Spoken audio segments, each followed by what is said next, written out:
आपण उकळत्या पाण्यामध्ये चपाती टाकून आजची रेसिपी करणार आहोत। मुलांच्या आवडीचा हा पदार्थ आपण घरीच तयार करणार आहोत।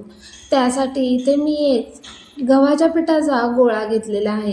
हे पीठ मी सकाळी चपातीसाठी भिजवलेलं होतं ते पीठ आहे। आता त्यामध्ये मी थोडंसं कोरडं गव्हाचं पीठ टाकून घेतलं आणि याचा आपण घट्टसर असा इथे गोळा तयार करून घेणार आहोत। इथे मी 2-3 मिनटं छान असं हे पीठ हाताने कुस्करून घेतलेलं आहे आणि छान असा आपला इथे पिठाचा गोळा तयार झालेला आहे।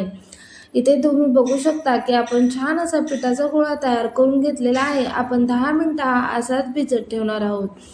त्यानंतर आता याच्या मी छोट्या-छोट्या पुरीप्रमाणे चपात्या लाटून घेणार आहे। इथे तुम्ही बघू शकता की अगदीच पुरीप्रमाणे मी याची छोट्या आकाराची एक चपाती लाटून घेतलेली आहे।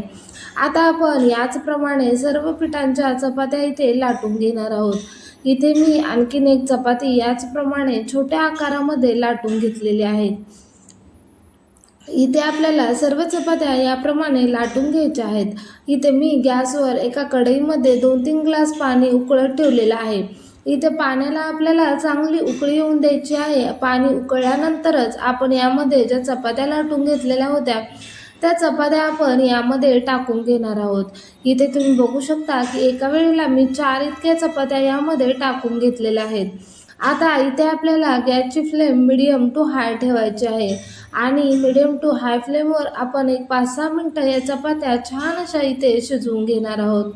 इथे तुम्ही बघू शकता की आपण छान अशा या चपात्या 5-6 मिनिटं या पाण्यामध्ये शिजवून घेतलेल्या आहेत। आता आपण झाऱ्याच्या साहाय्याने थोडेसे इथे मी हलवलेल्या आहेत, त्या एकमेकांना चिकटणार नाही त्याची काळजी घ्यायची। इथे आपल्या चपात्या अजिबात एकमेकांना चिटकत नाहीत। इथे तुम्ही बघू शकता की मी 5-6 मिनिटं छान चपात्या शिजवून घेतलेल्या आहेत। आता इथे एका चाळणीवर सर्व चपात्या काढून घेतल्या आणि त्यावर थंड पाणी टाकलं। यामुळे चपात्या शिजण्याची प्रोसेस इथं स्टॉप होते। इथे तुम्ही बघू शकता की या पद्धतीने आपण चपात्या छान अशा इथे थंड करून घेणार आहोत। आपल्या या चपात्या थंड झाल्यानंतर इथे मी एक चपाती पोळपाटावर काढून घेतलेली आहे। त्याला थोडंसं वरून तेल लावून घ्यायचं। तेल लावून छान असं लावून घेतल्यानंतर आपण या पद्धतीने फोल्ड करून घेणार आहोत आणि या पद्धतीने याचे छोटे छोटे तुकडे इथे करून घ्यायचे आहेत। इथे तुमच्या लक्षात आलंच असेल की आपण आज गव्हाच्या पिठाचे नूडल्स बनवणार आहोत। अगदी घरच्या घरी पौष्टिक अशा पद्धतीने आपण हा पदार्थ इथे तयार करणार आहोत। इथे मी काही भाज्या चिरून घेतलेल्या आहेत। उभा चिरलेला कोबी, कांदा, गाजर आणि सिमला मिरची मी उभ्या आकारामध्ये इथे चिरून घेतलेला आहे। इथे एका कढईमध्ये एक पळीभर तेल गरम केलं आणि त्यामध्ये उभा चिरलेला कांदा 1 मिनिटभर परतून घेतला आणि त्यामध्ये आपण ज्या भाज्या चिरून घेतलेल्या होत्या त्या भाज्या देखील यामध्ये टाकून घेतलेल्या आहेत।